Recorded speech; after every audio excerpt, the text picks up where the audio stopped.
बिस्मिल्लाहिर्रहमानिर्रहीम।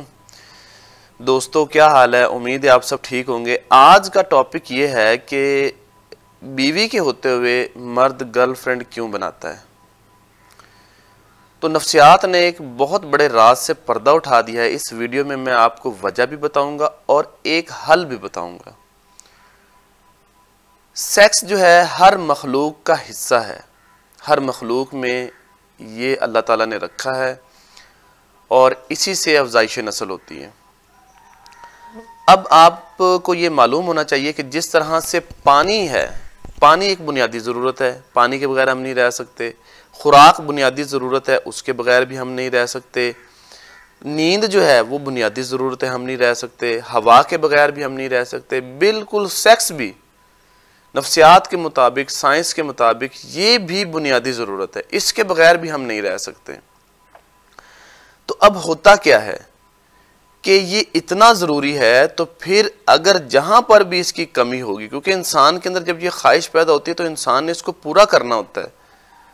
तो अब होता ये है कि शादीशुदा जो जोड़े हैं या शादीशुदा जो ज़िंदगी है उसमें अक्सर ये होता है कि औरतें जो हैं, बीवियाँ जो हैं, वो सारा दिन काम करती रहती हैं और काम करने के बाद वो थक हार कर सो जाती हैं या किसी और वजह से वो मतलब कि इस सेक्स को इतनी ज़्यादा अहमियत नहीं देती। तो फिर क्या होता है, वो जब सो जाते हैं तो खामद जो है वो इस बात को सोचता है, जब इस बात को देखता है कि उसको टाइम नहीं दिया जा रहा, तो दो बातें उसके जहन में आती हैं। जब ये चीज़ एक दफ़ा वो समझता है जी मुझे इग्नोर किया जा रहा है, फिर दूसरी मरतबा ये समझता है इग्नोर किया जा रहा है। अब चूँकि बीवी को तो इन चीज़ों का नहीं पता, वो तो उसने तो अपने घर को भी संभालना है, उसने बीवी बच्चों को भी संभालना है, उसने आए गए को भी संभालना है, सारे मामलात उसके साथ होते हैं। अब खामद साहब को ये भूत सवार होता है कि जी मतलब ये सेक्स की डिज़ायर मेरी पूरी होनी चाहिए।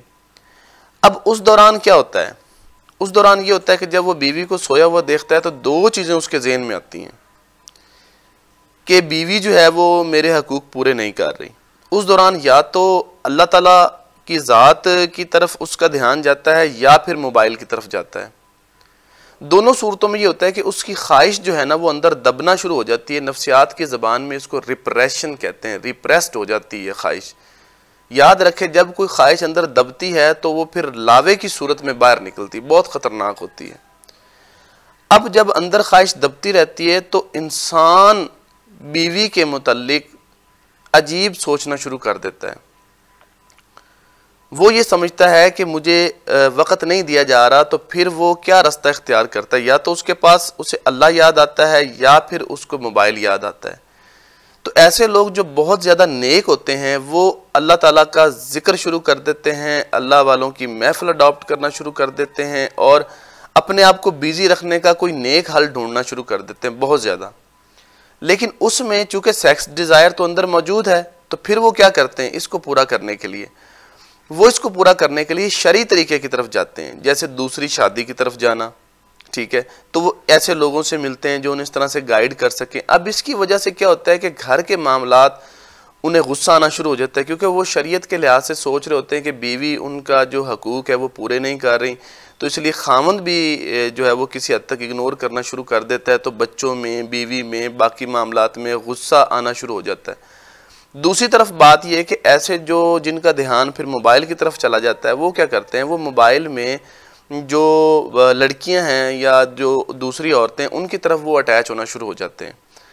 तो उनके साथ उनके ताल्लुकात बनना शुरू हो जाते हैं और फिर वो इस चीज़ में ज़्यादा सुकून महसूस करते हैं। तो अब इसकी वजह यह है कि बशरी तकाज़ों के मुताबिक इंसान प्यार और सेक्स का भूखा है। तो मियाँ और बीवी दोनों को चाहिए कि सबसे पहले एक दूसरे की इस ख्वाहिश का एहतराम करें, इसका सबसे ज़्यादा ख्याल रखें ताकि बाकी मामलात आसान हो सकें। तो होता यह है कि इन मर्द जो है वो दूसरी लड़कियों की तरफ अटैच हो जाता है, वहाँ पर प्यार भरी बातें होती हैं, वो सारे मामलात होते हैं, तो बंदा जो है वो बहुत खुश होता है और फिर आगे वो नाजायज़ ताल्लुकात शुरू हो जाते हैं। तो अब नफ्सियात इस बारे में ये कहती है कि जिस तरह से इंसान जब पेट भर के कोई चीज़ खा लेता है, उसकी भूख ख़त्म हो जाती है, तो उसके बाद दोबारा खाना रखा जाए तो वो कभी भी नहीं खाता। इसी तरह से वजह यह है नफ्सियात के मुताबिक कि सेक्स की डिज़ायर को ये बाकायदा एक एजुकेशन है। मियाँ और बीवी दोनों को सेक्स की तालीम को हासिल करना चाहिए, जो हमारे मुआशरे में जिसका बहुत ज़्यादा फुकदान है। इसके लिए सेक्स गाइड्स भी मिलती हैं, इसके लिए वीडियोस भी मौजूद हैं और इसके लिए ऐसी किताबें भी मौजूद हैं जो सेक्स एजुकेशन पर मबनी हैं। तो ये चाहिए कि सेक्स एजुकेशन को पहले हासिल किया जाए कि सेक्स के दौरान लिबास कैसा होना चाहिए, सेक्स के दौरान वक्त क्या होना चाहिए, सेक्स के दौरान प्लान कैसे करना चाहिए, क्या क्या मेथड्स हैं। तो इन सारी चीज़ों को मद्देनज़र रखते हुए जब सेक्स की तालीम हासिल करेंगे तो उम्मीद है कि ये मसला जो है वो हल हो जाएगा, और इसको ज़रूर हासिल करें। इससे आपकी ज़िंदगी बहुत ज़्यादा आसान हो जाएगी। बहुत शुक्रिया।